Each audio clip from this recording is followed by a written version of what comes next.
మనం ఇప్పుడు షార్జాకి వచ్చాము లైట్స్ ఫెస్టివల్ చూడడానికి. దీన్ని చూడడానికి మనం అబుదాబి నుంచి వచ్చాము. ఈ ఫెస్టివల్ అనేది ఎవ్రీ ఇయర్ ఫెబ్ మంత్ లో అలా చేస్తా ఉంటారు. ఇందులోకి ఎంట్రీ టికెట్ ఉంటది. ఒక పర్సన్ కి 10 AED అంటే మన డబ్బుల్లో ఇంచుమించు ఒక 250 రూపాయలు అలా ఉంటది. 12 years బిలో కిడ్స్ కి మాత్రం ఫ్రీ. టికెట్ తీసుకొని ఇంక లోపలికి వెళ్ళాక ఓవరాల్ గా ఇలా ఉందన్నమాట మొత్తం లైట్స్ తోను. ఇక్కడ పిల్లలు అయితే మంచిగా ఎంటర్టైన్మెంట్ అవుతారు. నాకైతే ఇది ఒక ఫెస్టివల్ లాగా కనిపించలేదు, ఒక మినీ ఎగ్జిబిషన్ లాగా కనిపించింది. మొత్తము పిల్లలకి కావాల్సిన ఐటమ్స్ అన్ని ఉన్నాయి.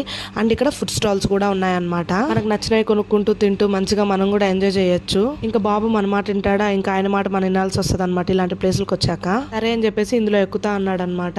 ఇందులో ఎక్కడానికి కూడా మినిమం 3 years అబోవ్ ఉండాలి. ఇంకెలాగోలా ఆమెను రిక్వెస్ట్ చేసుకొని బాబుని మేము జాగ్రత్తగా పట్టుకుంటామనేసరికి ఓకే అని చెప్పి టికెట్ తీసుకొని లోపలికి ఎంట్రీ అయ్యాము. చాలా బాగా ఎంజాయ్ చేశాడు. వాటితో పాటు మేము కూడా మంచిగా ఎంజాయ్ చేసేసాము. లైట్స్ ఫెస్టివల్ గూగుల్లో రివ్యూ చూసి మరీ వచ్చాము. బట్ అంత ఎక్స్పెక్టేషన్స్ అనేది రీచ్ అవ్వలేదు. ఎంట్రీ టికెట్ 10 AED పెట్టొచ్చు, కానీ అబుదాబి నుంచి ఇంత దూరం దాదాపు 1-1.5 గంట ప్రయాణం చేసి ఇక్కడికి రావడం అనేది కొంచెం వేస్ట్ అనిపించింది. బట్ ఎనీవే ముకుంద్ అయితే మంచిగా ఎంజాయ్ చేశాడు. మళ్ళీ ఇంకో క్యూట్ అండ్ మంచి వీడియోతో మళ్ళీ వచ్చేస్తాను. బాయ్.